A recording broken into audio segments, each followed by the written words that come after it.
እንዴት ውላችኋል ተመልካቾች? ይህ የኢትዮጵያ ቴሌቪዥን ነው። አሁን ከቀኑ 7 ሰዓት ሆኗል። ዜና ኢትዮጵያ እስከ 8 ሰዓት ድረስ ቆይታ የሚያደርግባቸውን ዘገባዎች አካቶ ተመልሷል። አበይት ጉዳዮችን አስቀድሜ ልጠቁማችሁ። ምክትል ጠቅላይ ሚኒስትር ተመስገን ጥሩነህ የተጀመሩ የልማት እቅዶችን በተቀናጀ መልኩ በመተግበር ዘላቂና ተወዳዳሪ ኢኮኖሚ መገንባት እንደሚገባ አሳሰቡ።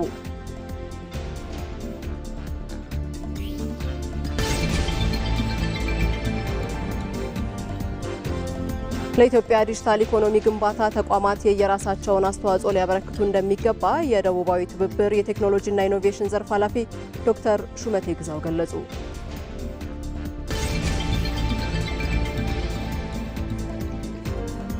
ተፎካካሪ የፖለቲካ ፓርቲዎች በሀገር ሕልውናና በዜጎች የጋራ ጥቅም ላይ ያላቸውን ሀሳብ እየገለጹ ነው።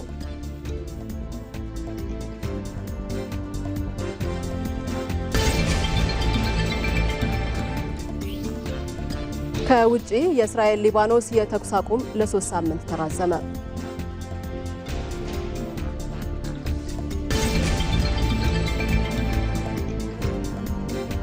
ከስፖርት በእንግሊዝ ፕሪሚየር ሊግ መሪነቱን የተቀማው አርሰናል ከኒውካስል ዩናይትድ የሚያደርጉት ጨዋታ ይጠበቃል። የሚሉት የዜና ኢትዮጵያ አበይት ጉዳዮቻችን ናቸው።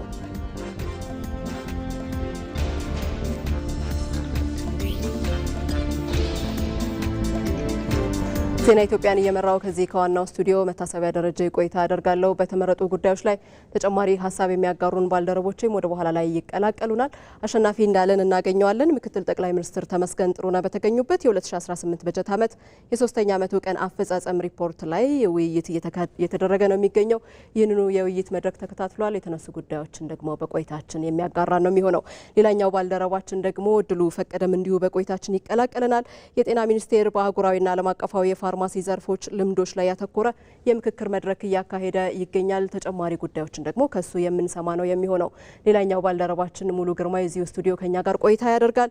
የሰባተኛው ጠቅላላ ምርጫ የመራጮች ምዝገባ መጠናቀቅን ተከትሎ ያሉ አሃዛዊ መረጃዎችን ደግሞ ከሱ እንጋራለን። አብራችሁን ቆዩ። ወደ ቀዳሚው ዘገባ ነው የምሻገረው። ምክትል ጠቅላይ ሚኒስትር ተመስገን ጥሩነህ የተጀመሩ የልማት እቅዶችን በተቀናጀ መልኩ በመተግበር ዘላቂና ተወዳዳሪ ኢኮኖሚ መገንባት እንደሚገባ አሳሰቡ።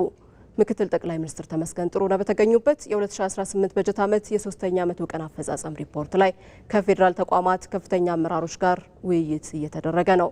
የመደመር መንግስት ባለፉት ዓመታት የሰራቸው ዘርፈ ብዙ የለውጥ ስራዎች በርካታ ውጤቶች ማስገኘታቸውን በመክፈቻ ንግግራቸው የጠቆሙት ምክትል ጠቅላይ ሚኒስትር ተመስገን ጥሩነህ በፖለቲካዊ ኢኮኖሚያዊና በዲፕሎማሲያዊ ዘርፎች ያገኘነው ስኬት የብልጽግና መንገዳችን ትክክለኛነት ማረጋገጫ ናቸው ብለዋል። በዚህ ጉዳይ ላይ ተጨማሪ መረጃ የሚያጋራን አሸናፊ እንዳለ በቀጥታ መስመራችን ላይ ነው የሚገኘው። አሸናፊ እንዴት ውለሃል? አንተ በተከታተልከው በዚህ መድረክ ላይ የተገኙ ስኬቶች ወይም ደግሞ ውጤቶችን በተመለከተ ምክትል ጠቅላይ ሚኒስትር ተመስገን ጥሩነህ ያነሷቸው ሀሳቦችና በቀጣይ ሊሰሩ የሚገባቸው በሚል የሰጧቸው አቅጣጫዎች ምንድን ናቸው? አመሰግናለሁ መታሰቢያ። የ2018 ሶስተኛ ሩብ ዓመት የ100 ቀናት አጠቃላይ የስራ አፈጻጸም ሪፖርት ጠቅላይ ሚኒስትር አብይ አህመድ በተገኙበት ከሰሞኑ መገምገሙንና ውይይት እንደተካሄደበት እናስታውሳለን። ዛሬ ደግሞ ምክትል ጠቅላይ ሚኒስትር ተመስገን ጥሩነህ በተገኙበት የፌዴራል ተቋማት ከፍተኛ አመራሮች በተገኙበት ነው ውይይት የተደረገበት። ጠቅለል ያለ ሪፖርቱን የተመለከትነው እንደሆነ በእነዚህ 100 ቀናቶች ውስጥ ሊሰሩ የታቀዱ ስራዎች አብዛኞቹ በውጤታማነት የተከናወኑ መሆናቸውን ሪፖርቱ ያሳያል። በመክፈቻ ንግግራቸው ላይ ምክትል ጠቅላይ ሚኒስትር ተመስገን ጥሩነህ አጽንኦት የሰጡበት ጉዳይ ምንድነው? በተለይ ከለውጡ በኋላ ከዛ ቀደም የነበሩ ችግሮችን በመቅረፍና የተለያዩ ችግሮችን ወደ ውጤት በመቀየር ረገድ የመደመር መንግስት በርካታ ስራዎችን ሰርቷል። እነዛ ስራዎች ደግሞ ቀደም ተብሎ በዜናው ላይ እንደተጠቀሰው በፖለቲካዊ በዲፕሎማሲያዊና በኢኮኖሚያዊ መስኮች የተለያዩ ውጤቶች እንዲመጡ ማድረግ ተችሏል። ለዚህ ውጤት ደግሞ ትልቅ ምክንያት ነው ተብሎ የሚጠቀሰው ስራዎች በቅንጅት መሰራታቸው፣ የሚመሩበት መንገድና ክትትሉም አግባብ ባለው ሁኔታ መሆኑ ነው። አንድ ሪፖርት አንድ እቅድ በሚል መርህ ስራዎች ይሰራሉ። ከዚህ ቀደም የተደጋጋሚ የሆኑ እቅድ ላይ ብቻ መሰረት ያደረጉ ስራዎች ይከናወኑ ነበር። አሁን ግን እቅዶች በአግባቡ የሚለኩበትና በተግባር ላይ የተወሰነ ስራዎች የሚሰራበት እንዲሆን ማድረግ ላይ ትላልቅ ስራዎች መሰራታቸውን ምክትል ጠቅላይ ሚኒስትር ተመስገን ጥሩነህ አንስተዋል። ስለዚህ እነዚህ ስራዎችን ማስቀጠል ያስፈልጋል። ኢትዮጵያ ታላቅ ሀገር ናት። በዛ ልክ የሚሆኑ ስራዎችን መስራታችንን መቀጠል ይጠበቅብናል ብለዋል። ስለዚህ እነዚህን ስራዎች ደግሞ አሁን ላይ 5 ዓመቱ እንደሚጠናቀቅ ይታወቃል። ስለዚህ መጠናቀቂያ እንደመሆኑ መንገድ ደግሞ የገባነውን ቃል በአግባቡ ልናሳውቅና ልናረጋግጥ ይገባል። የመደመር መንግስት አንደኛው መገለጫ የሆነው የገባውን ቃል በአግባቡ በተግባር ማሳየቱ ነውና ስለዚህ ይህንን ስራችንንም አጠናክረን መቀጠል ይጠበቅብናል ብለዋል። እንደሚታወቀው ዓለም በተለያዩ ፈተናዎች ውስጥ ነው የምትገኘው። ኢትዮጵያ ደግሞ እነዚህን ፈተናዎች ጭምር መሻገር የሚችሉ የተለያዩ ስራዎችን ሰርታለች። የህብረተሰቡን ጥያቄዎች በመመለስ የዋጋ ግሽበትን በማረጋጋትና አጠቃላይ የሚሰጡ መሰረታዊ አገልግሎቶችንም በማሳለጥና ዘመኑን የዋጁ እንዲሆኑ በማድረግ ላይ ትላልቅ ስራዎች እየተሰሩ ናቸው። ስለዚህ እነዚህ ሊያቆሙን አይገባም። አሁን እያየን ያለነው በትክክለኛው መስመር ላይ መሆናችንን ነው። ይህንን መስመር ደግሞ ወደ ተሻለ ምዕራፍ ማሸጋገር አለብን። ከሰጧቸው መሰረታዊ አቅጣጫዎች መካከል የሚጠቀሱት ናቸው። ጥቅል በመድረኩ ላይ ምክትል ጠቅላይ ሚኒስትር ተመስገን ጥሩነህ ያነሷቸው ሀሳቦች እነዚህ ናቸው። አሸናፊ፣ ስለ መረጃዎቹ እናመሰግናለን። መልካም ቀን። ለኢትዮጵያ ዲጂታል ኢኮኖሚ ግንባታ ሁሉም ተቋማት የራሳቸውን አስተዋጽኦ እንዲያበረክቱ ይጠበቃል። የቴክኖሎጂ ትሩፋትን ለመቋደስም እንዲሁ የቴክኖሎጂ አመራር አስፈላጊ ነው። ሰው ተኮር የሆነ የቴክኖሎጂ አገልግሎት በመስጠት አካታችነትን ማረጋገጥም እንዲሁ ተገቢ ነው። አልጋነሽ ተካ በዚህ ጉዳይ ላይ ከደቡባዊ ትብብር የቴክኖሎጂና ኢኖቬሽን ዘርፍ ኃላፊ ዶክተር ሹመቴ ግዛው ጋር ቆይታ አድርጋለች። ተከታትለን እንመለስ። ዶክተር ሹመቴ ግዛው የደቡባዊ ትብብር ድርጅት የቴክኖሎጂና ኢኖቬሽን ዘርፍ ኃላፊ፣ አስቀድሜ ለቃለ መልሱ ፈቃደኛ ስለሆኑ አመሰግናለሁ። እኔም አመሰግናለሁ። መልካም። እስቲ የዲጂታል ሊደርሺፕ ስንል ምን ማለታችን ነው? ምርትን በጥራት በፍጥነትና በብዛት ለማምረት፣ አገልግሎትን ጥራት ያለው ለማድረግ፣ ተገቢ አገልግሎት ለተገልጋዮች ለመስጠት፣ ከዛም ባለፈ ለተገልጋዮቻችን ተገቢውን እርካታ እንዲያገኙ ለማድረግ፣ የረካ ተገልጋይ እንዲኖረን ለማድረግ በተቋማት ደረጃ የሚገነባ የተቋም የአሰራር ስርዓት ነው። ተቋማት ምርታማ እንዲሆኑ እንደ ተቋምም እንደ ሀገርም ጥሩ የቴክኖሎጂ ትሩፋቶችና ምርቶች ተጋሪ ለመሆን አስፈላጊ የሆኑ ቴክኖሎጂዎች ብቻ ሳይሆን አስፈላጊ የሆነ የቴክኖሎጂ አመራር፣ የቴክኖሎጂ አተያይና የቴክኖሎጂ ፖሊሲ እንደ ተቋምም እንደ ሀገርም ያስፈልገናል ማለት ነው። ስለዚህ በአጠቃላይ ከምርት ከአገልግሎትና ከተገልጋዮች ጋራ ተያይዞ በብዛት በጥራትና በጊዜ የምንገልጻቸው የአሰራር ስርዓቶች ሁሉ የቴክኖሎጂ ሊደርሺፕ ወይም የቴክኖሎጂ አመራር አካል ናቸው ማለት ነው። ቀልጣፋ፣ ግልጽና ከሙስና የጸዳ አገልግሎት ለተገልጋዩ ማህበረሰብ ለማድረስ ይሄ ዲጂታል ሊደርሺፕ ምን ያህል አጋዥ ነው ማለት እንችላለን? የሙያ ስነ ምግባር ወይም ፕሮፌሽናል ኤቲክስ የምንለው ቦታውን ሲይዝ፣ ሙያ ለባለሙያው ተገቢውን ክብር ሲያገኝ፣ ባለሙያ ለሙያው ተገቢውን ለተገልጋይ እና ለአገልግሎት ተገቢውን ክብር መስጠት ሲችል ከቴክኖሎጂ ባለፈ ብልሹ አሰራርን ማስቀረት መዋጋት እንችላለን ማለት ነው። የተገልጋዩ ጊዜ በምንም አይነት መንገድ መልሰን ልናገኘው ልንገዛውም የማንችለው ጊዜ የሚባል በተፈጥሮ የተሰጠን ጸጋ አለ። ስለዚህ የተገልጋዩን ጊዜ፣ የተገልጋዩን ጉልበት፣ የተገልጋዩን ገንዘብ፣ በዋናነት ደግሞ የተገልጋዩን የሞራል እና የስነ ልቦና ታሳቢ ባደረገ መልኩ ምርትን የሚያመርቱና አገልግሎትን የሚሰጡ ተቋማት አገልግሎቶቻቸውን በቴክኖሎጂ ማዘመን ይጠበቅባቸዋል ማለት ነው። እነዚህ ሁሉ ታሳቢ የተደረጉለት ተገልጋይ አለን።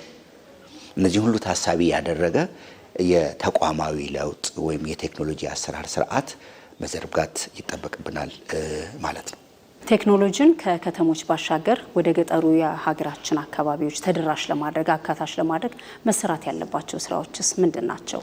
ዲጂታል ኢትዮጵያ 2025 ያው ተጠናቆ ዲጂታል ኢትዮጵያ 2030 ተግባራዊ ማድረግ ጀምረናል። እዛ ውስጥ ካሉት ኦብጀክቲቮች ወይም ካሉት ዓላማዎች መካከል በመጀመሪያ ደረጃ ላይ ቁጥር 1 ላይ የተቀመጠው ሰው ተኮር የሆነ የቴክኖሎጂ አገልግሎት መስጠት ነው። ሰውን ማዕከል ያደረገ። ስለዚህ ሰው የት ነው ያለው? በገጠር ነው ያለው። እንዴት ነው ልንደርስ የምንችለው? ተደራሽ የምናደርገው አካታች የሆነ አገልግሎት እንዲያገኝ እንደ ዜጋ የምናደርገው እንዴት ነው ብለን ስንል አንዱ አስቻይ የሆኑ በጣም መሰረታዊ የሆኑ መሰረተ ልማቶች እንዲኖሩ ማድረግ ያስፈልጋል። ቴክኖሎጂ በተፈጥሮ በራሱ ጊዜና አቅምን፣ ገንዘብን፣ ካፒታልን ይጠይቃል፣ እውቀትን ይጠይቃል። ስለዚህ የመጀመሪያው ተደራሽ የምናደርገው ቴክኖሎጂን አስቻይ የሆኑ በጣም መሰረታዊ የሆኑ መሰረተ ልማቶች መኖር መቻል አለባቸው። ኢትዮጵያ የጀመረችውን የእድገትና የብልጽግና ጉዞ ከዳር ለማድረስ ይሄ ዲጂታል ሊደርሺፕ ምን ያህል አስተዋጽኦ ያበረክታል? ሊደርሺፕ ወሳኝ ነው። በተለይም ደግሞ የቴክኖሎጂ ሊደርሺፕ እስከ 2025 ድረስ የመጣንበትን የቴክኖሎጂ ጉዞ ብንመለከት እውነቱን ለመናገር የቴክኖሎጂ ሊደርሺፕ ትልቅ አስተዋጽኦ እንዳለውና ትልቅ ሮል እንደተጫወተ አይተናል። ጠቅላይ ሚኒስትሩ የቴክኖሎጂ ሊደርሺፕን ከማሳለጥ አንጻር፣ ቴክኖሎጂን ከመምራት አንጻር ያደረጉት አስተዋጽኦ ቀላል የማይባል አይደለም። እንደ ድል ሆኖ እሳቸው የቴክኖሎጂ ሰው ስለሆኑ የቴክኖሎጂ ባክግራውንድ ስላላቸው የቴክኖሎጂ ተቋማትን መርተው ስለሚያውቁ አሁን ኢትዮጵያ እየሄደችበት ላለው የቴክኖሎጂ ጉዞ የእሳቸው አስተዋጽኦ ትልቅ ነው ማለት ነው። የዲጂታል ኢትዮጵያ 2030ን እውን ለማድረግ ሰው ተኮር በቴክኖሎጂ የተደገፈ አገልግሎት ለመስጠት ኢትዮጵያ የምታስበውን ኢኮኖሚና እድገት የዲጂታል ኢኮኖሚን ለመገንባት ካስፈለገ እያንዳንዱ ሰው የዲጂታል ሊደርሺፕ አካል መሆን አለበት ማለት ነው። ስለዚህ ዲጂታል ሊደርሺፕ ሁሉንም ያካተተ ሁሉም ሰው የሚመለከተው አጠቃላይ ተቋማዊና ሀገራዊ የአሰራር ስርዓት ነው ማለት ነው እና እንግዲህ ከዲጂታል ኢትዮጵያ 2030 ጋር ስናነሳ አብረን ልናነሳ የምንችለው የዲጂታል ኢኮኖሚ ግንባታ ነው። ዲጂታል ኢኮኖሚ በአንድ ሴክተር በአንድ ዘርፍ ብቻ አይደለም የሚገነባው። አጠቃላይ የኢኮሲስተም ግንባታ ላይ ያተኮረ ነው። ሁሉም የየራሱን አስተዋጽኦ ማበርከት ሲችል ለኢትዮጵያ የዲጂታል ኢኮኖሚ ግንባታ ሁሉም ተቋም የራሱን ጠጠር ይዞ ሲመጣ በቴክኖሎጂ የተደገፈ ምርት ማምረት ሲችል፣ አገልግሎት መስጠት ሲችል፣ ተገልጋዮችን ማርካት ሲችል፣ የውጭ ምንዛሬን ማምጣት ሲችል ወይም ደግሞ ልናወጣ የሚገባን ወጪ ማስቀረት ስንችል ይሄ ለዲጂታል ኢትዮጵያ 2030 ትልቅ አስተዋጽኦ ያደርጋል ማለት ነው። ስለዚህ ሊደርሺፕ የማይተካ ሚና አለው የዲጂታል ኢትዮጵያ 2030ን እውን ለማድረግ እንዲሁም ኢትዮጵያ የምታስበውን የኢኮኖሚና አጠቃላይ የሀገር ግንባታ እውን ለማድረግ የዲጂታል ሊደርሺፕ የማይተካ ሚና አለው ማለት ነው። መልካም። ዶክተር ሹመቴ ግዛው የደቡባዊ ትብብር ድርጅት የቴክኖሎጂና የኢኖቬሽን ዘርፍ ኃላፊ ለቃለ መጠይቁ ስለተባበሩኝ በድጋሚ አመሰግናለሁ። እኔም አመሰግናለሁ። በዓለም አቀፍ ደረጃ ቀዳሚ የአርቲፊሻል ኢንቴሊጀንስ ተጠቃሚ የሆኑ ሀገራት ከቴክኖሎጂው በቢሊዮን የሚቆጠሩ ዶላሮችን እያገኙ ነው። የኢትዮጵያ የሰው ሰራሽ አስተውሎት ጉዞም ኢትዮጵያ የአፍሪካ የቴክኖሎጂ ማዕከል እንድትሆን ያደርጋታል ተብሎም ይጠበቃል። ሜሮን በረዳ የሰው ልጅ በእንፋሎት ሞተርና በኤሌክትሪክ የታጀቡ የኢንዱስትሪ አብዮቶችን አልፏል። ዛሬ ግን አእምሮን የሚተካና ከሰው ልጅ አስተሳሰብ ጋር መራመድ የሚችል አዲስ ኃይል ብቅ ብሏል። አርቲፊሻል ኢንተለጀንስ ወይም ሰው ሰራሽ አስተውሎት። ከጥቂት ዓመታት በፊት እንደ ሳይንስ ልብ ወለድ ፊልም ይታዩ የነበሩ ክስተቶች ዛሬ የዕለት ተዕለት ህይወታችን አካል ሆነዋል። አርቲፊሻል ኢንተለጀንስ በቤታችን በኪሳችንና በስራ ገበታችንም ላይ መገኘት ጀምሯል። ሰው ሰራሽ አስተውሎት ከማኒፋክቸሪንግ እስከ ግብርና ከሳይንስ እስከ ጤና ጥበቃ ድረስ ሂደቶችን በማቀላጠፍ ምርታማነትን በእጥፍ እንዲጨምር በማድረግ በዓለም አቀፍ ደረጃ በቢሊዮን የሚቆጠር ዶላር ሀብት እየመነጨበትም ነው። በዓለም አቀፍ ደረጃ ቀዳሚ የአርቲፊሻል ኢንተለጀንስ ተጠቃሚ የሆኑት እንደ አሜሪካ፣ ቻይናና እንግሊዝ ያሉ ሀገራት ቴክኖሎጂውን ለምርምርና ኢንቨስትመንት የገበያን ትንበያ ለመስራትና የሳይበር ደህንነታቸውን ለማስጠበቅ እንዲሁም አዳዲስ መድኃኒቶችን በፍጥነት ማግኘትና የካንሰር ምርመራ ላይ በስፋት እየተጠቀሙበት ይገኛል። የዓለም ሀያላን ሀገራት በኤአይ የሚመሩ የጦር መሳሪያዎችንና የደህንነት መጠበቂያ ስርዓቶችንም በመገንባት ላይ ናቸው። ይህም ብቻ አይደለም። ጥቃቶችን አስቀድሞ መከላከል የሚያስችሉ የሰው ሰራሽ አስተውሎት መሳሪያዎችን ያመረቱ ግዙፍ ፋብሪካዎችን ገንብተው ስራዎቻቸውን በሮቦቶች የሚያቀላጥፉ ሀገራትም አሉ። ኤአይ ዛሬ የዓለም የኢኮኖሚ ደም ስር በሆነው በፋይናንስና በንግድ አገልግሎት ላይም የላቀ የበላይነትን ይዟል። በየሰከንዱ በቢሊዮን የሚቆጠሩ የባንክና የንግድ ዝውውሮችን በመተንተን የሰው ልጅ ሊደርስበት የማይችለውን የገበያ ግምታዊ ትንበያም እየሰጠ ይገኛል። ታዲያ ይህ ዓለም በፍጥነት እየዘወረችው ያለው የኤአይ ቴክኖሎጂ ለኢትዮጵያ ለምን ያስፈልጋታል ካልን እንደ ኢትዮጵያ ላሉ በማደግ ላይ ያሉ ሀገራት ኤአይ የቅንጦት ምርጫቸው ሳይሆን የህልውናና የፈጣን የእድገታቸው ቁልፍ ነው። ኢትዮጵያ በቴክኖሎጂ የታገዘ ሀገር በቀል ብዝሃ ዘርፍ ኢኮኖሚ ለመገንባት በምታደርገው ጉዞ ውስጥ ኤአይ ብቸኛው አማራጭ መንገድም ነው። ይሄ ትራዲሽናል የሆነውን የምርታማነት ወደ ሞደርን ወይም አርቲፊሻል ኢንተለጀንስ የተቀላቀለበት ሲሆን የተሻለ ምርታማነት፣ የተሻለ ኮምፒቲቲቭነስ፣ ኤፊሺየንሲ በተለያየ መልኩ ትክክለኛ ኢንፎርሜሽን ስለምታገኝ በዛ በመታገዝ ምርትህን ማስተካከል ትችላለህ፣ ገበያህን ማጥናት ትችላለህ።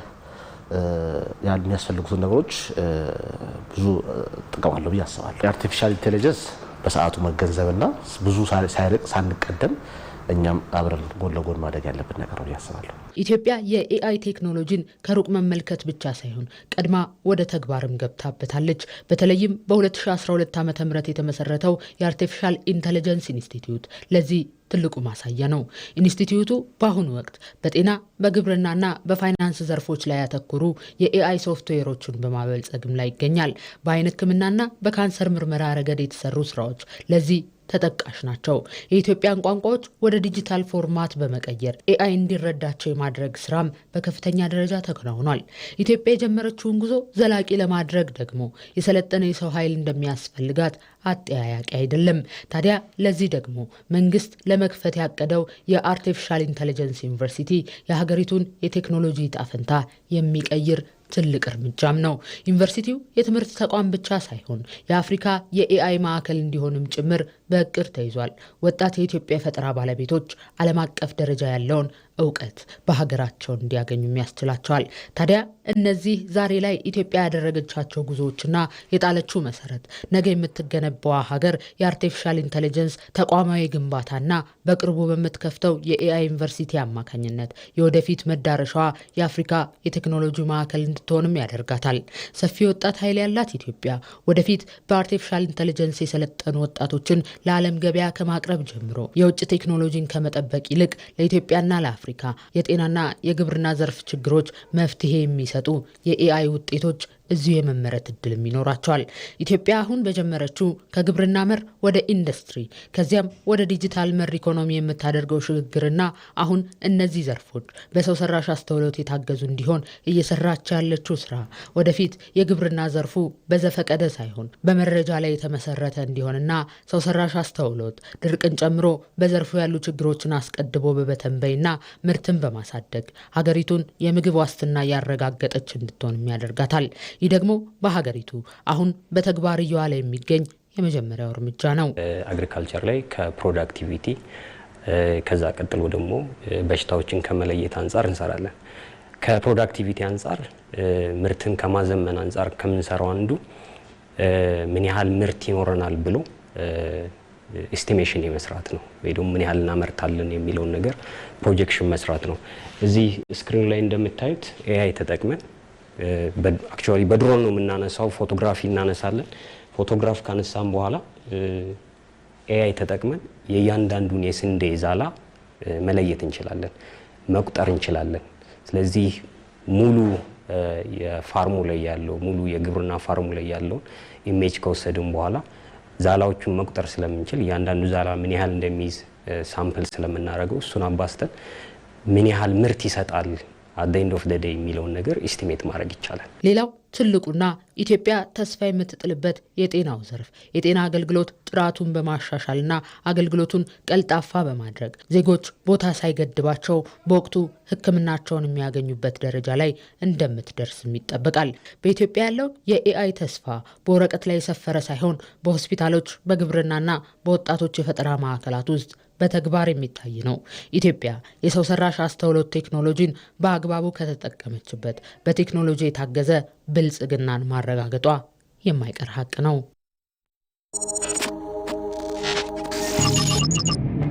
የኢንዱስትሪ ልማት ጉዞ ከእንፋሎት ኃይል እስከ ሰው ሰራሽ አስተውሎት።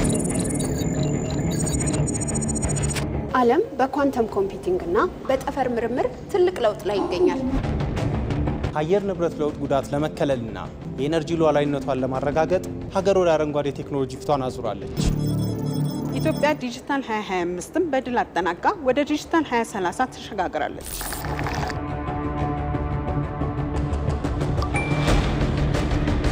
በቀላሉ ፈጣንና ምቹ የክፍያ ስርዓት ላይ ደርሰናል።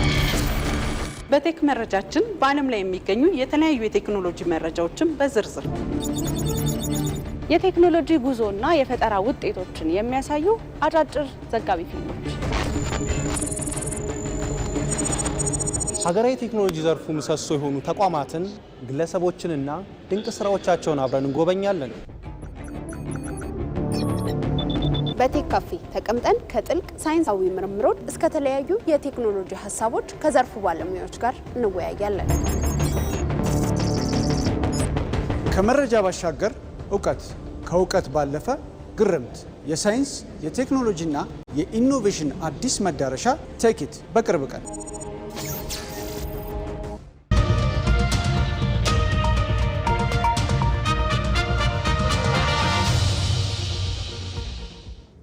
ዘገባዎቻችን እንደቀጠሉ ናቸው። ተፎካካሪ የፖለቲካ ፓርቲዎች በልዩ ልዩ ርዕዮተ ዓለማዊ ልዩነቶች ውስጥ ሆነው በሀገር ሕልውናና በዜጎች የጋራ ጥቅም ላይ ያላቸውን ሀሳብ ሲገልጹ ይስተዋላል።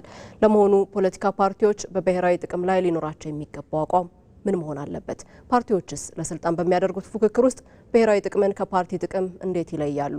ተከታዩ የዛህራ መሐመድ ዘገባ የዚህን ምላሽ ይዟል። ፖለቲካ የሀሳብ ፍልሚያ ነው። ይሁን እንጂ ይህ ፍልሚያ ፍሬ እንዲያፈራ የጋራ መለኪያ ያስፈልገዋል።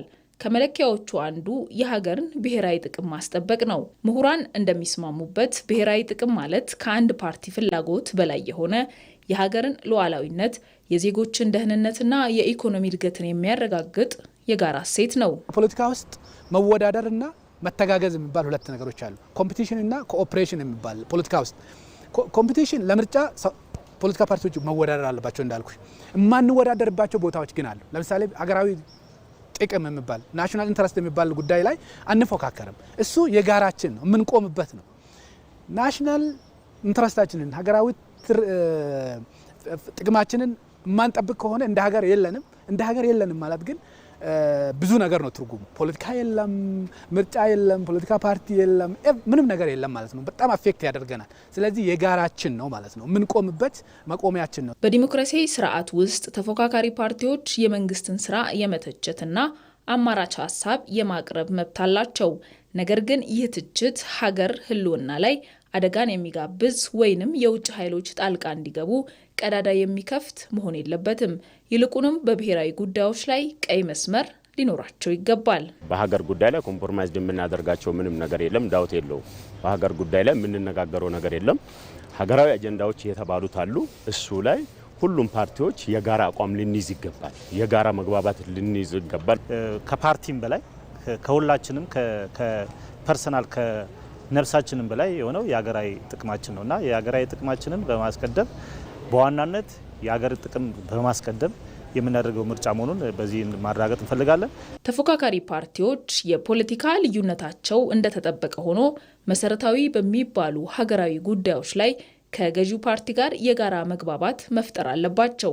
ሀገርን የሚጎዱ የተሳሳቱ መረጃዎችን ከመንዛት መቆጠብ እንዲሁም ከውጭ ኃይሎች ጋር በሚኖራቸው ግንኙነት የሀገርን ክብርና ጥቅም አሳልፎ ከመስጠት መቆጠብ ይኖርባቸዋል። ሰላማዊና በሰለጠነ መንገድ ትግል ማድረጋቸው ለሚወዳደሩበት ሀገርና ለሚመርጣቸው ሕዝብ ያላቸውን ውግንናም ያሳያል። ሌላ ሀገር የለንም፣ አንድ ሀገር ነው ያለነው።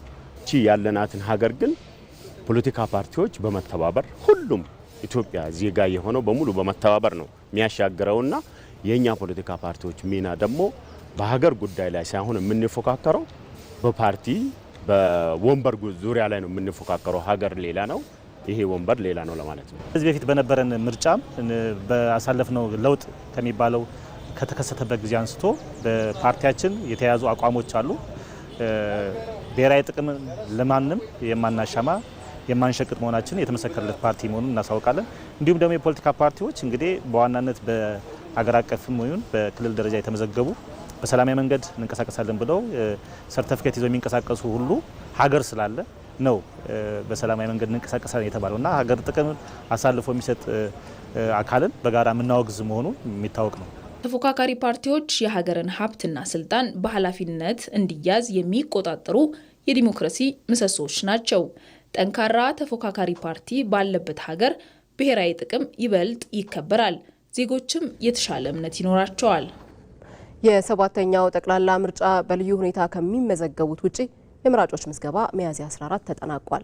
ከዚሁ ጋር የተገናኙ አሃዛዊ መረጃዎችን ደግሞ ባልደረባችን ሙሉ ግርማ ያጋራናል።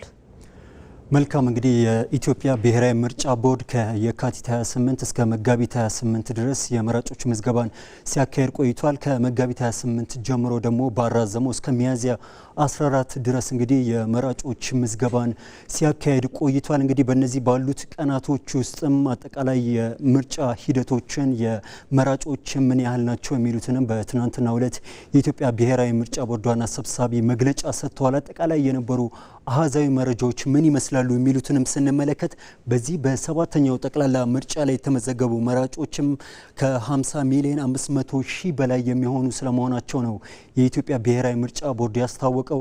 እንግዲህ አጠቃላይ ባለው ሂደቱ ይህ ቁጥር እንዴት ተብሎ ነው የተመዘገቡት የሚለው በተለያዩ አማራጮች ነው። እንግዲህ እንደሚታወቀው የዚህኛው የሰባተኛው ጠቅላላ ምርጫ በሁለት አይነት መንገድ ነው እንግዲህ ምርጫው እየተካሄደ የነበረውም ከመራጮች ምዝገባ ጋር ተያይዞ የመጀመሪያው እንግዲህ በዲጂታል አማራጭ በምርጫዬ በተሰኘው የሞባይል መተግበሪያ ከ5.5 ሚሊዮን የሚሆኑ መራጮች ናቸው በዚህ በሞባይል መተግበሪያ ላይ የተመዘገቡት። ሌሎቹ ደግሞ ቀሪዎቹ በምርጫ ጣቢያዎች 45 ሚሊዮን የሚሆኑት በወረቀት ምርጫ ካርዳቸውን እንደወሰዱ ነው እንግዲህ መረጃዎች የሚያመላክቱት። ሌሎች እንግዲህ ቀሪ አጠቃላይ ሂደቶችን ስንመለከት በዚህኛው የሰባተኛው ጠቅላላ ምርጫዎች ከሌሎቹ ለየት በሚያደርገው መልኩ የመራጮች ቁጥር ከመቼውም ጊዜ በላይ በታሪክ ከፍተኛ የሚባለውን ቁጥር ነው ያስመዘገበው። ይህም ማለት አጠቃላይ 50.5 ሚሊዮን በላይ መራጮች እስካሁን ባለው ሂደት ውስጥ መመዝገባቸው ነው የብሔራዊ ምርጫ ቦርድ ያስታውቀው። ይህም ማለት እንግዲህ ከአጠቃላይ የመረጃዎች ከተሰባሰቡበት እንዲሁም ደግሞ ቀሪ የሚሆኑትም የዩኒቨርሲቲ ተማሪዎች እንዲሁም ደግሞ ከመከላከያ ካምፕ ጋር ከተፈናቃዮች ካምፕ ጋር ተያይዞ የሚኖሩ ቀሪ ምዝገባዎችን ሳጠቃልል የመጣ መረጃ ነው። እንግዲህ እንደሚታወቀው በስድስተኛው ጠቅላላ ምርጫ በ2013 በተደረገው ምርጫ ላይ 38.4 ሚሊዮን የሚሆኑ ተመዝጋቢዎች እንግዲህ መራጮች ናቸው የተመዘገቡት። በሰባተኛው ጠቅላላ ምርጫ ደግሞ 50.5 ሚሊዮን በላይ ናቸው። ይህም ማለት ደግሞ በንጽጽር ስንመለከተው የ31 በመቶ እድገትን አሳይቷል። በቁጥር ደረጃም ስንገልጸው ከ12 ሚሊዮን በላይ መራጮች እድገትን እንዳሳየ ነው እንግዲህ ይህ መረጃ የሚያሳየው። ከድርጅቶች ምዝገባ ጋር ተያይዞ 169 የሚሆኑ የሲቪል ማህበረሰብ ድርጅቶች የአጠቃላይ የትምህርት ጋር ተያይዞ ግንዛቤን ከመስጠት ጋር ተያይዞ ተመዝግበው ስራ ላይ ነው የሚገኙት። 55 የሚሆኑ የሚታዘቡ ድርጅቶችም ተመዝግበው እንግዲህ የብሔራዊ ምርጫ ቦርድ መመዝገባቸውን ያሳወቀው። ሌሎች እንግዲህ 25 የሚደርሱ መገናኛ ብዙሃንም ፍቃድ ወስደው ለመዘገብ እየተጠባበቁ በምዝገባ ላይም ያሉ ስለመሆናቸውን የኢትዮጵያ ብሔራዊ ምርጫ ቦርድ ያስታወቀው። ሙሉን እናመሰግናለን። ዜና ኢትዮጵያ አሁንም ይቀጥላል። አብራችሁን ሁኑ።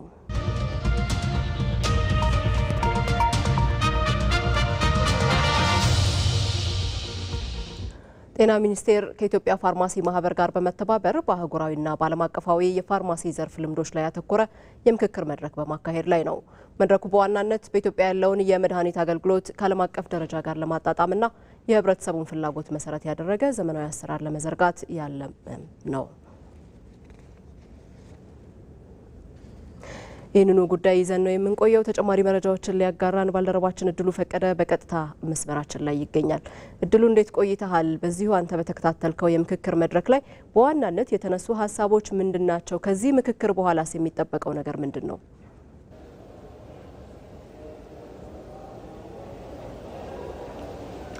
አመሰግናለሁ መታሰቢያ። አንቺ መግቢያሽ ላይ እንዳነሳሽው እንግዲህ ጤና ሚኒስቴር አህጉራዊና ዓለም አቀፋዊ ልምዶችን ለመቅሰም በዚህ ቦታ ላይ ከተለያዩ ሀገራት ከተውጣጡ እንግዶችና እንደዚሁም ከኢትዮጵያ ውስጥ የፋርማሲ አገልግሎት የሚሰጡ ባለሙያዎች እንደዚሁም ከጤና ሚኒስቴር ከተውጣጡ ባለሙያዎች ጋር በመሆን ኮንፈረንስ እየተደረገ ይገኛል። በዚህ ኮንፈረንስ በዋናነት እንግዲህ የጤናውን ዘርፍ ዘመናዊ ከማድረግ አንጻር የሚሰሩ ስራዎች እንደምናቸው የሚሉትን የሚነሱበት ነው። እንደዚሁም ደግሞ የተለያዩ ሀገራት በዘርፉ የሚሰሩትን በጎ የተባሉ ልምዶችንም ለመቅሰም የታለመ ኮንፈረንስ ነው በዚህ ስፍራ እየተካሄደ ያለው።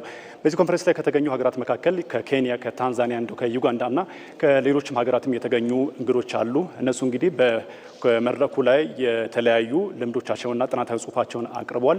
በተለይ በፋርማሲው ዘርፍ እንዴት አድርገው ነው የሚሰሩት፣ ከቴክኖሎጂ ጋር አዛምደው ይህንን አገልግሎት ለማህበረሰቡ እንዴት ተደራሽ ያደርጋሉ፣ ዘመኑ የደረሰበትን ቴክኖሎጂ በመጠቀም እንዴት ነው እየሰሩ ያሉት የሚለውን ጥናታዊ ጽሁፍና ልምዶቻቸውን ነው በመድረኩ ለኢትዮጵያ ፋርማሲ ማህበራት ያጋሩት ማለት ነው።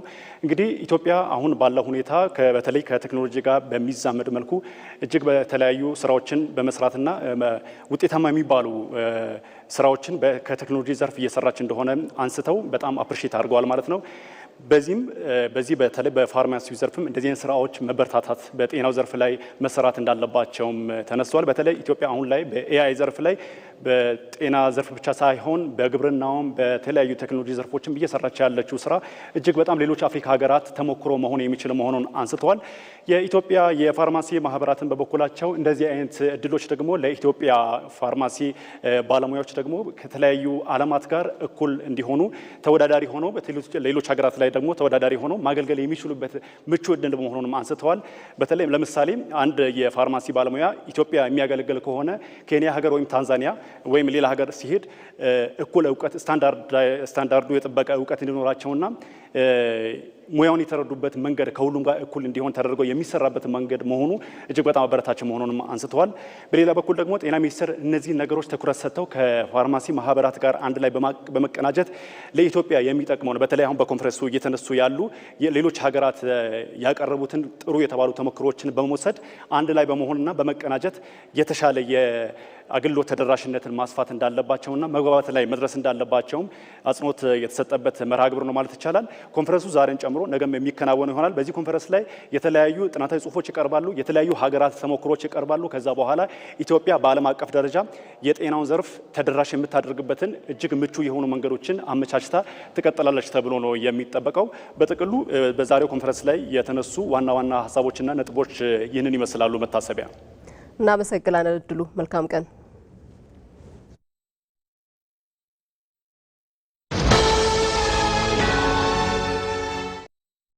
በየአራት ዓመቱ የእግር ኳስ አድናቂዎች በጉጉት የሚጠብቁትን ትልቁ የእግር ኳስ ውድድር ይመለከታሉ። በሞቀ መንፈስ በጋራ የድጋፍ ዝማሬ አስደሳቹን የእግር ኳስ ትዕይንት እርስዎ በአካል መታደም ይችላሉ። ዕድሜ ለቪዛ! በኢትዮጵያ ንግድ ባንክ ቪዛ ካርድ የግብይት ክፍያውን ሲፈጽም የዓለም ዋንጫ የእግር ኳስ ጨዋታዎችን በቀጥታ መመልከት የሚያስችሉትን ዕድል ያገኛሉ። ነካ አድርገው ከፍለው ወደ ፊፋ 2026 የዓለም ዋንጫ ይጓዙ።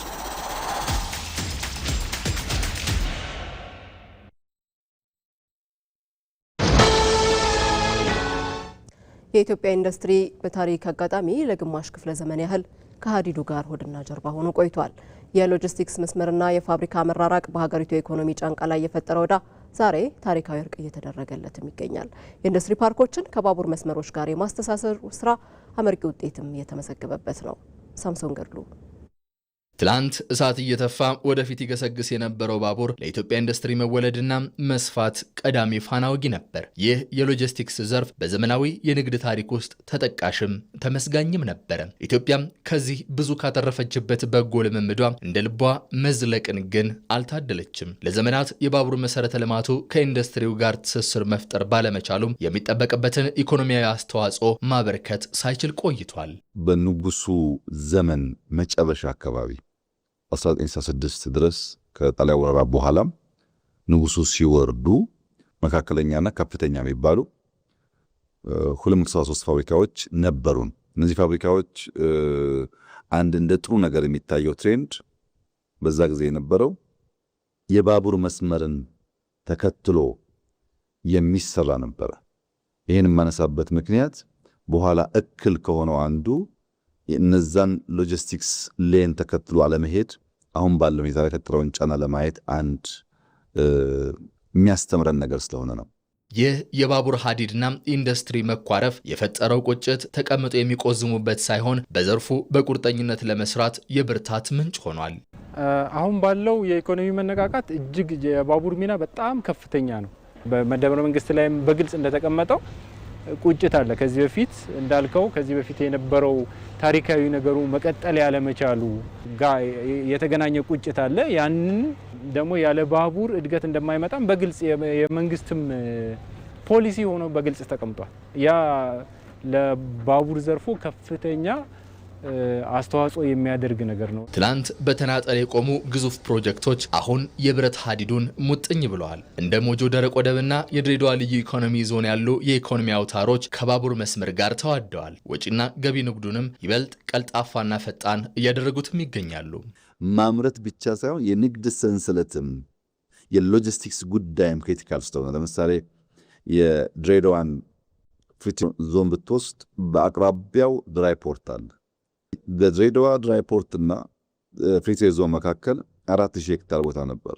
ያን አሁን ወደ አንድ እያመጣ ነው። ለምን እዛ ሃይዌይ ሬልዌይ ካልገነባን በቀር በእነዚህ ሁለቱ ኢምፖርታንት ተቋማት መካከል ትስስር ካልፈጠር የምናስበውን ስለማናሳካ ወይም ሞጆ ትመጣ የሞጆ ድራይ ፖርትና የገዳ ፍሪ ትሬድ ዞን እንደዚሁ የተሳሰሩ ናቸው። በሬልዌይ በሃይዌይ አንዱ ለአንዱ መጋቢ ነው። እዚህ ያመረትከውን በቀላሉ በድራይ ፖርት አድርገህ ታውጣት ትችላለህ ማለት ነው። እንደዛ አይነት ትስስሮች እየሰራ ነው። ይህ ስኬት ደግሞ በባዕድ ባለሙያዎች መዳፍ ውስጥ ከመውደቅ ወጥቶም በሀገር በቀል አቅም የታጀበ መሆኑ ለድሉ ልዩ ግርማ ሞገስ ሰጥቶታል። ኤኤምጂ የኢንዱስትሪ መንደር የጀመረው የሀገር ልጆች እጅ ያበጀው የባቡር መስመር ዝርጋታም ኢትዮጵያውያን የግሉ ዘርፍ ባለሀብቶችና የደረጀ የባለሙያዎች አቅም በጋራ ቆመው ታላቅ ተአምር መስራት እንደሚችሉ በተግባር የመሰከሩበት ሆኗል። ሙሉ በሙሉ አጠናቀን ያስረከብ ነው የ3 ኪሎ ሜትር የኢንዶዴ መልቲፐርፐዝ ፖርትን ከኤኤምጂ ኢንዱስትሪያል ፓርክ ጋር የሚያገናኝ እሱ ለየት የሚያደርገው ነገር ምንድነው? ሙሉ በሙሉ ከሀሳቡ ከጥንስሱ ጀምሮ ዲዛይኑንም ኮንስትራክሽኑንም በሀገር ውስጥ ልጆች ነው የተሰራው። ከዛም በተጨማሪ ደግሞ ፋይናንሲንጉም በሀገር ውስጥ ልጅ ነው፣ በሀገር ውስጥ አቅም ነው የተሰራው። 100% በሀገር ውስጥ ምንም ብድር የሌለው በግሉ ዘርፍና በባቡሩ ዘርፍ ላይ ባለው ኢትዮ ጅቡቲ ሬልዌይ ሰራተኞች የተሰራ ነው 100% ማለት ነው። ያ ጥሩ ተስፋን የሚሰጥና የግል ባለሀብቶችም ይህንን ነገር መስራት እንደሚችሉ ኮንፊደንስ የሚሰጥ መስፋት አለበት ብለን የምናስበው ፓርት ነው። ባቡሩ ሲንቀሳቀስ ኢኮኖሚው አብሮ ይከንፋል። የብረት ሀዲዱና የኢንዱስትሪ ማዕከላትን ዳግም ማጋባት የታሪክ እርቅ ኢትዮጵያ በዓለም የንግድ መድረክ ላይ ያላትን ቦታ ከፍ የሚያደርግና የብልጽግናዋን ጉዞ የሚያፋጥን የማይታጠፍ ስንቅ ነው። ኢትዮጵያ ለዘመናት በቴክኖሎጂው ዓለም ሌሎች የፈጠሩትን መልመድና የሌሎችን ፈለግ መከተል እንደ ብቸኛ አማራጭ ይታይ በነበረበት አስተሳሰብ ውስጥ ለዓመታት አሳልፋለች። ይህ ደግሞ ያለፈው ኢንዱስትሪ አብዮቶችን በቅጡ ሳትጠቀምባቸው እንዲያመልጧትም አድርጓል። ባለፉት ጥቂት ዓመታት መንግስት ለአራተኛ ኢንዱስትሪ አብዮት በሰጠው ትኩረት ኢትዮጵያ ቴክኖሎጂ የመቅዳት ሳይሆን የመፍጠር፣ የመከተል ሳይሆን የመዝለል አዲስ ምዕራፍ ላይ እንድትገኝ አድርጓታል። ፍሬህይወት ረታ። ዓለም 3 ታላላቅ የኢንዱስትሪ አብዮቶችን አስተናግዳለች። የእንፋሎት ጉልበት፣ የኤሌክትሪክ ኃይልና የኮምፒውተር ቴክኖሎጂ የሰው ልጅ ታሪክ ቀይሯል። ሆኖም በእነዚህ የታሪክ ምዕራፎች ውስጥ ኢትዮጵያ በተለያዩ ምክንያቶች ተገቢውን ድርሻ ሳትወስድ የታሪክ ተመልካች ሆና ቆይታለች። ለመጀመሪያዎቹ 3 ኢንዱስትሪ አብዮቶች ያው ለመጠቀም ብዙ ጊዜ አልፈጀብንም ለማስገባት፣ ግን በጣም አስፋፍተን ለመጠቀም ግን አልቻልንም፣ አልታደልንም። ለምሳሌ ታሪክ ወደ ኋላ ዞረን ስንመለከት ምንድነው ለምሳሌ የባቡር ኃይል ወደ ሀገራችን አስገብተን እንጠቀም፣ ኤሌክትሪክ ኃይል እንጠቀምና ስንል ከ100 ዓመታት በፊት ነው እነዚህ ነገሮች ወደ ኢትዮጵያ ውስጥ ያስገባ ነው። ግን እድሉን የማስፋፋት እድሉን ግን አልገጠመንም። አንደኛ ያው ኢኮኖሚያችንም ትንሽ ስለነበረ፣ እንደገና ደግሞ ብዙ የፖለቲካ ምንድነው ተግዳሮቶች ስለነበሩብን ያ የታሪክ ክፍተት ለዛሬው ድህነትና ለቴክኖሎጂ ጥገኝነታችን መነሻ ሆነ። ትላንት እድሉን በቅጡ ባንይዘውም ዛሬ ግን የታሪክ ስህተት የሚታረምበት አራተኛው የኢንዱስትሪ አብዮት አዲስ ንጋት ላይ ደርሷል። ከቅርብ ጊዜ ወዲህ ደግሞ በተለይ ኢንዱስትሪ 3.0 በብዛት አስፋፍተን ለኢንዱስትሪ 4.0 ግብዓት እንዲሆን እየተሰራ ነው። አሁን ኢንዱስትሪ 4.0 ስንል ለምሳሌ የአርቲፊሻል ኢንቴሊጀንስን የመጠቀም ኢንዱስትሪዎችን የኤአይን ግብዓቶች ተጠቅመው አይኦቲን ተጠቅመው እንዲሰሩ ለማድረግ እድሎችን መፍጠር እነዚህ ነገሮች እየተሰሩ ነው። የመደመር መንግስት ይህንን ታሪካዊ ክፍተት ቀድሞ በመረዳት ስልታዊ እርምጃዎችን ወስዷል። በአርፍዶ ደራሽነት ጣጣ ሳይሆን በቀድሞ ደራሽነት ምንዳ የዲጂታል ሉዓላዊነትን ማረጋገጥ የዚሁ ራዕይ አካል ነው። አራተኛው የኢንዱስትሪ አብዮት ኤሮስፔስ በጣም ክሪቲካል የኢንዱስትሪ ዘውግ ነው። ሁሌ ስንገዛ ከምንኖር ቢያንስ በስፔር ፓርት ደረጃ ማምረት ይኖርብናል ብለን ከቦይንግ ጋር የኢትዮጵያ አየር መንገድ የኤሮስፔስ ፓርቶች ማምረት በሚቀጥለው ሳምንት 2 ሳምንት የሚመረቅ ፋብሪካ ጨርሰናል። አንድ ዘውግ ነው ፎከስ ያስፈልገዋል በሚል መግዛት ብቻ ሳይሆን ቢያንስ ፓርቶችን ማምረት ስለሚያስፈልግ በድሮንስ ብዙ ሙከራዎች ይደረጋሉ። ማምረት አለብን ድሮን እኛ ስንል ማምረት አለብን ስንል ብዙ ሰዎች ለኢትዮጵያ ድሮን ይላሉ። ቢኮዝ አርፍዶ መድረስ ያለውን ጣጣ በደንብ ካለመገንዘብ በማኒፋክቸሪንግ የወሰድክ እንደሆነ ሶላር ሴል ለረጅም ጊዜ ቴክስታይል ነበረ የኢንዱስትሪ ፓርኮች ስራ። ወደ ሶላር ሴል ስንገባ አይተነዋል ምን ያክል በትንሽ ቦታ ላይ ብዙ ብር ማግኘት እንደምንችል። ኤአይ ዩኒቨርሲቲ አሁን የምንገነባው ኤአይ ዩኒቨርሲቲ በአፍሪካ የመጀመሪያው ነው። ለምን አርፍደን መድረስ ሳይሆን ቀድመን በመድረስ ፕሮአክቲቭ በመሆን ያለውን እድል መቋደስ አለብን ከሚል እሳቤ ፋርማስቲካል ላይ በኬንቶ ፓርክ ላይ የጀመርናቸው ስራዎች የኢትዮጵያን የሀገር ውስጥ ፍጆታ ከፍተኛ ደረጃ እያሳደጉ ነው ያሉት። ዲጂታል ኢትዮጵያ 2030 በብዙ መልኩ ኢትዮጵያ በመጀመሪያው አዝማሚያ በ4.0 ኢንዱስትሪ ያሉ አዝማሚያዎችን ዘግይታ ከመድረስ ፈጥና ፕሮአክቲቭሊ ለመቋደስ ያላትን እድል የሚያሰፋ ነው። የትላንቱ ክፍተት ዛሬ በፈጠራ ይሞላል። ኢትዮጵያ በአራተኛው የኢንዱስትሪ አብዮት የምትመራ እንጂ የምትመራ አትሆንም። የሰው ሰራሽ አስተውሎትና የዲጂታል ሉዓላዊነት ጉዟችን የትውልዱ ኩራት፣ የሀገሪቱ ትንሣኤ ይሆን ዘንድ በትጋት እየተሰራ ነው። የኢትዮጵያ ታምርት ንቅናቄ ከተጀመረ 3ኛ ዓመቱን አስቆጥሯል። የንቅናቄው ዓላማ ከውጭ የሚገቡ ምርቶችን ማስቀረትና የውጭ ምንዛሬን በማምጣት በአጠቃላይ አምራች ኢንዱስትሪዎችን ማበረታታት ነው። ለመሆኑ ንቅናቄው ለአምራች ዘርፉ እድገት ምን አበርክቶ አለው የሚለውን ባልደረባችን መቅደስ እንዳለ በተከታዩ ዘገባዋ ታስቃኘናለች። ኢትዮጵያ ታምርት የሚለው ቃል በዜጎች ዘንድ የሀገር ውስጥ ምርትን የመጠቀምና የማምረት ባህልን በመቅረጽ ረገድ ትልቅ ሀገራዊ ትርጉም አለው። የንቅናቄው ዓላማ አምራቾችን ተወዳዳሪ ማድረግ፣ ገቢ ምርቶችን ማስቀረትና የስራ ባህልን መቀየር፣ በአጠቃላይ የአምራቾችን ችግሮች መቅረፍ ነው። በዚህ ንቅናቄ ታዲያ የኢንዱስትሪ ባለቤቶች ምርታችንን የትንሽ ሽጥ ብለው ሳይጨነቁ በኢትዮጵያ ታምርት ኤክስፖ በመሳተፍ በቀጥታ ከገዢ ጋር የመገናኘት እድል በተደጋጋሚ አግኝተዋል። በዚህም እንደ ሀገር ከ3 ዓመታት በፊት በተጀመረው ንቅናቄ ለአምራቾች የገበያ ትስስር እንዲፈጠርላቸው ተደርጓል። ከዚህ ባለፈ መንግስት ለኢንዱስትሪዎች ያቀረበው የቢሊዮን ብር ብድርና የሊዝ ፋይናንስ የግል ባለሀብቱ በልበ ሙሉነት ወደ ማምረት ዘርፍ እንዲሰማራና የኢኮኖሚው ዋና ተዋናይ እንዲሆን ምቹ ሁኔታን ፈጥሯል። እስኪ አሁን ደግሞ ስለ ኢትዮጵያ ታምርት ቁጥሮች ምን ይናገራሉ የሚለውን በወፍ በረር እንመልከት። በጦርነትና በኮቪድ-19 ወረርሽኝ ሳቢያ ስራ ቆመው የነበሩ ከ993 በላይ ኢንዱስትሪዎች ወደ ስራ ዳግም ተመልሰዋል። በኢትዮጵያ ታምርት ንቅናቄ ማለት ነው።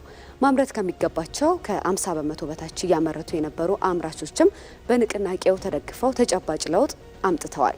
በተያዘው የ2018 በጀት ዓመት 9 ወራት ከወጪ ንግድ ከ433 ሚሊዮን ዶላር በላይ ገቢ ተገኝቷል። በ9 ወራቱ ለከፍተኛ አምራች ኢንዱስትሪዎች ከ61 ቢሊዮን ብር በላይ ብድር ቀርቧል።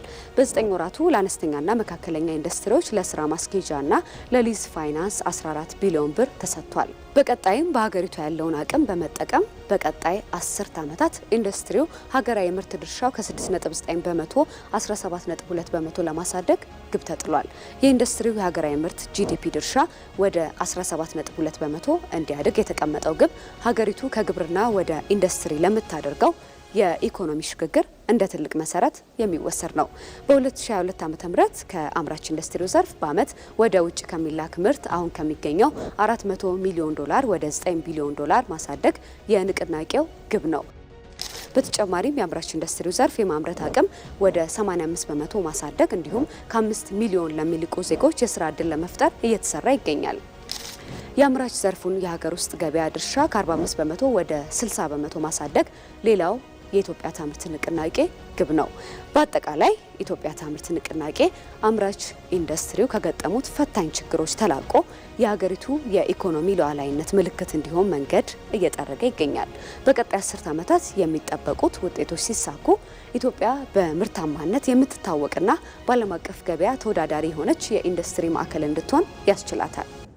በአማራ ክልል ባለፉት 9 ወራት የዳኝነት አገልግሎትን ቀልጣፋና ዘመናዊ በማድረግ የተገልጋይን እንግልት የሚቀንሱ ስራዎች ተሰርተዋል። የክልሉ ጠቅላይ ፍርድ ቤት የጠቅላይ ፍርድ ቤቱንና በስሩ የሚገኙ ፍርድ ቤቶችን የ9 ወራት የስራ አፈጻጸም ገምግሟል። ሳሙኤል ወርቃየው የአማራ ክልል ጠቅላይ ፍርድ ቤት የጠቅላይ ፍርድ ቤቱንና በስሩ የሚገኙ ፍርድ ቤቶችን የ9 ወራት የስራ አፈጻጸም ገምግሟል። የክልሉ ጠቅላይ ፍርድ ቤት ፕሬዝዳንት አቶ አለማን ታግደው እንደገለጹት የባለፉት 9 ወራት ተገልጋዮች ቀልጣፋ አገልግሎት እንዲያገኙ በማድረግና በተለያዩ ተግባራት የተሻለ አፈጻጸም የታየበት መሆኑን ተናግረዋል። ከዚህ በፊት በነበሩ ዓመታት ከነበረው አፈጻጸም በጣም የላቀ አፈጻጸም ማየት የቻልንበት ነው። መዛግብትን ከማጥራት አንጻር ከመዛግብት ቁጥር አንጻርም ሆነ ከውሳኔ ጥራት እና ከጊዜ አንጻር እስካሁን ድረስ ከነበሩ ዓመታት በእጅጉ የተሻለ አፈጻጸም ማስመዝገብ የተቻለበት ነው። ከቁጥር ባሻገር ደግሞ የዜጎቻችንን እንግልትም ለመቀነስ ብዙ ስራዎች የተሰሩበት ነው። ስማርት ችሎቶችን ተግባራዊ አድርገን ዜጎቻችን ባሉበት አካባቢ ሆነው መከራከር የቻሉበት፣ ፋይል ለመክፈትም ወደ ባህር ዳር ጠቅላይ ፍርድ ቤት መምጣት ሳይጠበቅባቸው በየዞኖቹ ባሉ ከፍተኛ ፍርድ ቤቶች ፋይል ማስከፈት የሚችሉበት፣ በዚህም ከብዙ እንግልትና ወጪ ዜጎቻችንን ማዳን የቻልንበት ነው። ከቁጥር በላይ ብዙ ውጤቶች የተገኘበት ስለሆነ በጣም ጥሩ አፈጻጸም እንደሆነ ማየት ችለናል። በበጀት ዓመቱ ባለፉት ወራት በክልሉ የባህል ፍርድ ቤቶች እውቅና ተሰጥቷቸው ወደ ስራ የገቡበት እንደነበር ያስታወሱት ፕሬዝዳንቱ የባህል ፍርድ ቤቶች የፍትህ ስርዓቱ ውስጥ ጉልህ ሚና እየተጫወቱ መሆናቸውንም ተናግረዋል። መደበኛ ፍርድ ቤቶች ከሚሰሩት ስራ በተጨማሪ የባህል ፍርድ ቤቶች በክልሉ ተቋቁመው የባህል ፍርድ ቤት ዳኞች ምርጫ ተካሂዶ በብዙ አካባቢዎች ስራ እንዲጀምሩ ተደርጓልና ከዚህም ባሻገር አዳዲስ ፕሮጀክቶችን እየጀመርን ያለበት አመት ነው። የ9 ወሩ በጣም ጥሩ አፈጻጸም ነው። የክልሉ ጠቅላይ ፍርድ ቤት የአይሲቲ ዳይሬክተር ዶክተር መኳንን ታገኘው በበኩላቸው በበጀት ዓመቱ አሰራርን ወደ ዲጂታላይዝ ዘዴ ከመቀየር አኳያ ውጤታማ የሆኑ ስራዎች መሰራታቸውን ገልጸዋል። በዘመናዊ መሳሪያዎች የታገዘ የዳኝነት ስርዓትን ጨምሮ ሌሎችም የዲጂታል አሰራሮች መዘርጋታቸውንም አንስተዋል። የኔትወርክ መሰረተ ልማት ችሎቶችን ስማርት ለማድረግ ለቪዲዮ ኮንፈረንስ ስራዎችን መስራት፣ የደህንነት ካሜራዎችን መስራት፣ እነዚህ ስራዎች የመጀመሪያ ዙር የዲጂታላይዜሽን ስራ ወይም ትግበራ የምንለውን ማጠናቀቅና ርክክብ መፈጸም ነው። የዚህ ዓመት ያከናወነው ስራ ያንን ተግበረናል። ከመሰረተ ልማት በተጨማሪ እንግዲህ በዋናነት የሰራ ነው። ከዚህ በፊት ባለጉዳዮች መዝገብ ለመክፈት ፍርድ ቤት ለመቅረብ በአካል መገኘት ግድ ይላቸዋል። ስለዚህ አሁን ማንኛውም ባለጉዳይ ካለበት ከፍተኛ ፍርድ ቤት ወይም ካለበት በዞን ደረጃ ካለበት ዞን ሆኖ ምድብ ችሎቶች ላይ መዝገብ መክፈት ይፈልግ፣ ጠቅላይ ፍርድ ቤት ባህር ዳር መዝገብ መክፈት ይፈልግ፣ ባለበት ሆኖ በኢፋይሊንግ በምንለው ሲስተም መዝገብ መክፈት ይቻላል ማለት ነው። መዝገብ ይከፍታል፣ እዚያው ባለበት ሆኖ ጉዳዩን ይከታተላል። ክርክር ካስፈለገ ወይም ችሎት ላይ መገኘት ካለበት ደግሞ በቪዲዮ ኮንፈረንስ ስማርት ችሎቶች ተገንብተዋል። በየከፍተኛ ፍርድ ቤቱ በዞን ደረጃ ያሉ ናቸው ከፍተኛ ፍርድ ቤቶች። ስለዚህ እዚያው ሆኖ ክርክራቸውን በርቀት ያደርጋል ማለት ነው። ባለጉዳዮች ጉዳዮች ሌላ የሞባይል አፕሊኬሽን አለ። ጠቅላይ ፍርድ ቤቱ ያለ የሞባይል አፕሊኬሽን። ይሄ የሞባይል አፕሊኬሽን ላይ ባለ ጉዳዮች የዕለት ቀጠሯቸውን ወይንም ጉዳያቸው ምን ደረጃ ምን አይነት ውሳኔ እንደተሰጠ እዛው ባሉበት ቦታ ሆነው ቤታቸው ነው ልክ እንደ ማንኛውም የሞባይል አፕሊኬሽን ወይ የሞባይል መተግበሪያ ማየት ይችላሉ። ዌብሳይት ላይ አለን፣ እዚያም ጋር ማየት ይችላሉ። እነዚህን ስራዎች ነው እንግዲህ በዚህ ዓመት ያከናወን ነው። በቀሪ ወራትም መዛግብትን የማጥራት ስራዎችን ጨምሮ ሌሎችም ተግባራት በማከናወንና ችግሮችን በመቅረፍ ውጤታማ ስራ ለማከናወን እንደሚሰራም ተመላክቷል። አሰባሳቢ ትርክቶችን በኪነ ጥበብ ለህዝብ ተደራሽ ማድረግ የጋራ ሀሳቤ በመገንባት ረገድ አበርክቶ ከፍተኛ ነው። ይህንን መነሻ በማድረግ ባልደረባችን ብርቱካን አስናቀ ተከታዩን ዘገባ አሰናድታለች። ኢትዮጵያ የወል ትርክትን መገንባት የሚያስችሉ በርካታ ሀገር በቀል እውቀቶች አሏት። ይሁን እንጂ እነዚህ እውቀቶች ተዋውቀው ለሀገር ግንባታ እንዲውሉ በማድረግ በኩል የተሰሩ ስራዎች አነስተኛ ሆነው ቆይተዋል። ይህም ለነጠላ ትርክት መንገድ በመክፈቱ እንደ ሀገር ዋጋ ሲያስከፍል ቆይቷል። ነጠላ ትርክት ብዙ ጎድቶናል። በየመንገዱ አስኪዶናል። በየመንገዱ ማስኬድ ሳይሆን የግጭት መነሻም ሆኖናል። ማንነትን ያከበረ ግን ህብረ ብሔራዊ የሆነ የተከባበረ የተፈቀረ እንደገና ደግሞ ተሰብስቦ ሊኖር የሚችል እንደ ሀገር አሰባሳቢ የሆነውን ሀሳብ እንዴት አድርገን ነው የምናስኬደው የሚል አንዱ የተነሳው ሀሳብ ጥበብን ለሀገር ህብረት መጠቀም ተስፋ ማድረግ የሚል ነው እና ያንን አሁን በተለያዩ የከያንያን ቡድን ስራዎችን እየሰሩ ማስኬድ ጀምረዋል።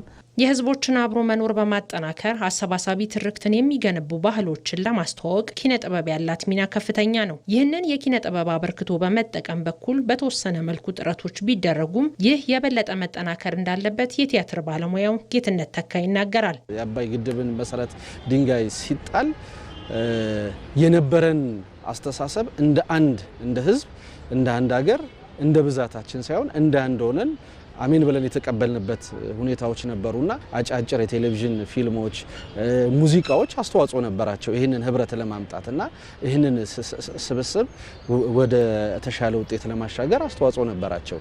ግን አስተዋጽኦአቸው ከዛም በላይ መሆን ይችል ነበረ። ኪነ ጥበብ ህዝብን ይመራል።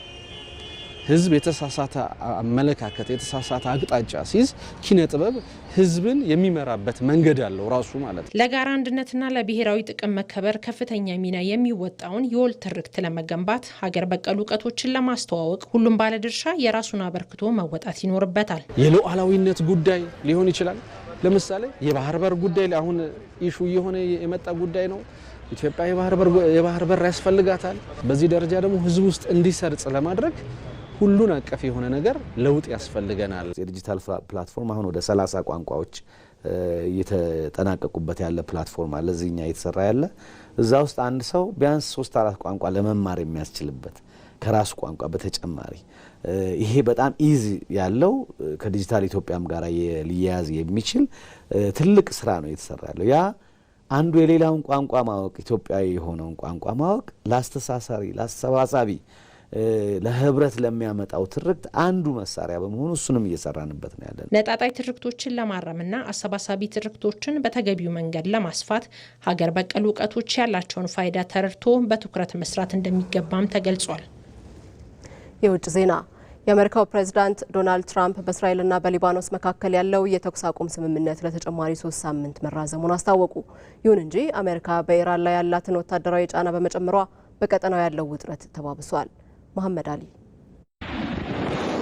አሁን በዚያ ስብራትና ውልቃት በማያጣው የመካከለኛው ምስራቅ ቀጠና ላይ አንዳች የተስፋ ንፋስ ሽው ማለት ጀምሯል። ተለዋዋጭና ፈጣን በሆነው የመካከለኛው ምስራቅ ፖለቲካ ውስጥ በእስራኤልና ሊባኖስ መካከል ለ3 ሳምንታት የሚዘልቅ የተኩስ አቁም ስምምነትም ተደርሷል። ይህ በዋይት ሀውስ የተበሰረው የ3 ሳምንታት የተኩስ አቁም ስምምነት መራዘምም ለዓለም ሰላም ወዳጆችና ጦርነት፣ ግጭት፣ ሞትና መፈናቀል ላደከማቸው የሀገሬው ዜጎችም የጥቂት ቀናት የሰላም እፎይታና ትንፋሽ እንዲወስዱ አስችሏቸዋል። ለዚህ ስኬት መብቃትም የአንበሳው ድርሻ እኔ ጋር ነው ያሉት የአሜሪካው ፕሬዝዳንት ዶናልድ ትራምፕ ይህ ጅምር በሀገራቱ መካከል ዘላቂ ሰላምን ለመፍጠር ትልቅ እድልና ድልድይ እንደሆነም ገልጠዋል። ዋሽንግተን ሊባኖስ ራሷን ከሂዝቦላ እንድትከላከልም እንደምትረዳ ማረጋገጫን ሰጥተዋል። ትልልቆቹ የዓለም መገናኛ ብዙሃን በፊት ገጻቸው እያስነበቡት እንዳለው ለዚህ ስምምነት መደረስ የፕሬዝደንት ትራምፕ አስተዳደር በቀጥታ በሁለቱ ሀገራት አምባሳደሮች መካከል ድርድሩ እንዲካሄድ ማድረጉ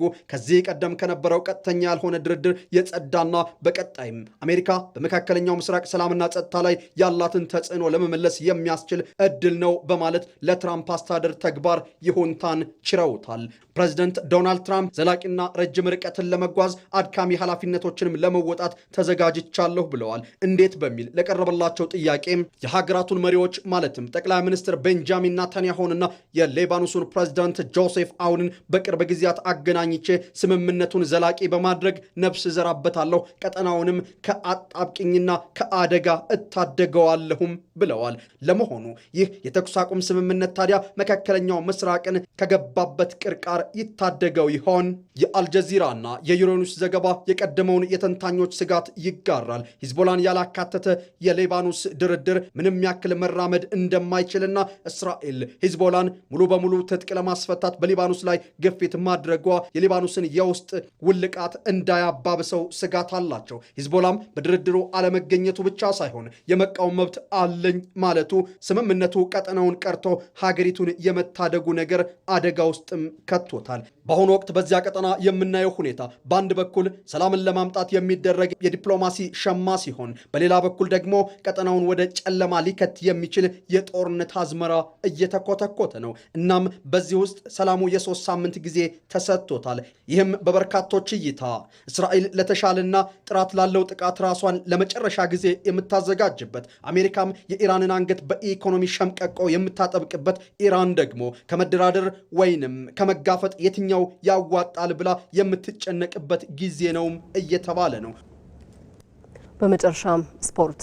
በሳምንቱ የእረፍት ቀናት ተጠባቂ የሊግ መርሃ ግብሮች የሚደረጉ ሲሆን በእንግሊዝ ፕሪሚየር ሊግ መሪነቱን የተቀማው አርሰናል ከኒውካስል ዩናይትድ የሚያደርጉት ጨዋታ ይጠበቃል።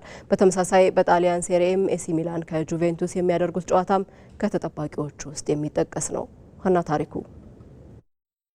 የአውሮፓ ታላላቅ ሊጎች በሳምንቱ የእረፍት ቀናት ተጠባቂ የሊግ ጨዋታዎችን የሚያስመለክቱን ሲሆን የእንግሊዝ ፕሪምየር ሊግ፣ የጣሊያን ሴሪያ ተጠባቂ መርሃ ግብሮች ይደረጉባቸዋል። በእንግሊዝ ፕሪምየር ሊግ ከ200 ቀናት የሊግ መሪነት በኋላ በማንቸስተር ሲቲ የሊጉን መሪነት የተነጠቀው አርሰናል በሜዳው ኤምሬት በ34ኛ ሳምንት የሊጉ መርሃ ግብር ነገ ምሽት 1 ሰዓት ከ30 ሲል ከኒውካስል ዩናይትድ ጋር የሚያደርገው ጨዋታ ይጠበቃል። ሳይጠበቅ በቦርንማውዝ እና በማንቸስተር ሲቲ ተከታታይ 2 ጨዋታዎችን የተረቱት መድፈኞቹ ከድል ጋር በመታረቅ መሪነት ታቸውን ዳግም ለመመለስ ወደ ሜዳ ሲገቡ እንደዚህ ቀደሙ ወጥ የሆነ አቋም ማሳየት የተሳነው የኢዲሃው ስብስብ ከደረሰበት ተደራራቢ ሽንፈት በኋላ 3 ነጥብ ለማግኘት ወደ ኤምሬት እንደሚጓዝ ይታመናል። በአሁኑ የፕሪሚየር ሊግ የደረጃ ሰንጠረዥም መንገዳቸው ለየቅል የሆኑት ሁለቱ ክለቦች በመካከላቸው 28 ነጥብ ልዩነት ያላቸው ሲሆን አርሰናል 70 ነጥብ ሰብስቦ ሁለተኛ ደረጃ ተቀምጦ ተጋጣሚው ኒውካስል ደግሞ በ42 ነጥብ 14ኛ ደረጃ ላይ ሆኖ ነው የነገውን ጨዋታ የሚያደርጉት። 2025-26 የውድድር ዓመት ከገባ በኋላ ለሶስተኛ ጊዜ የሚገናኙት ሁለቱ ክለቦች አርሰናል ሁለቱን ጨዋታ በማሸነፍ የተሻለ ቡድን መሆኑን በሚገባ አሳይቷል። ከሁለት አስርተ ዓመታት ቆይታ በኋላ የፕሪሚየር ሊጉን ዋንጫ ለማሳካት እየተጓዘ የሚገኘው አርሰናል ከማንቸስተር ሲቲ በግብ ክፍያ የተነጠቀውን መሪነት ለመመለስ፣ ተጋጣሚው ኒውካስል በአንጻሩ ወደ አሸናፊነቱ ለመመለስና ነጥቡን አሳድጎም ደረጃውን ለማሻሻል መጫወቱ ደግሞ በሁለቱም በኩል ጠንካራ ጨዋታ ልንመለከት እንደምንችል እንዲገመትም አድርጓል።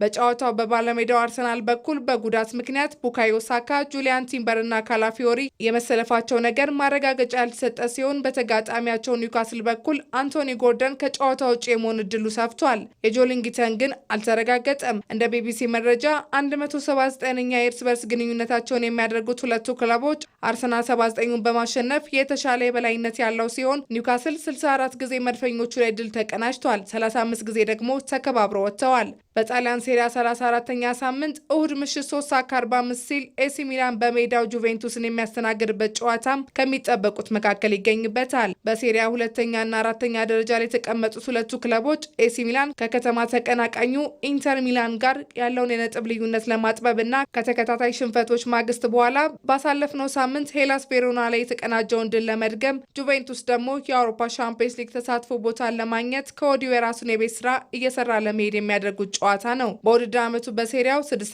ሳምንት ላይ የተገናኙት ሁለቱ ክለቦች ያለምንም ግብ 0-0 መለያየታቸው አይዘነጋም። በመጨረሻዎቹ የእርስ በርስ ግንኙነታቸውን ቢሆን 3 የአቻ ውጤት ማስመዝገባቸው ምን ያክል ጥንቃቄ የተሞላበት ጨዋታ መሆኑን ያመላክታል። ለመጨረሻ ጊዜ አምና በጣሊያን የአሸናፊዎች አሸናፊ ዋንጫ ጁቬንቱስን 2-1 ያሸነፈው ኤሲ ሚላን በውድድር ዓመቱ የመጀመሪያ ድሉን አሮጊቶቹ ላይ ለማሳካትም እሁድ ምሽት ይፋለማል።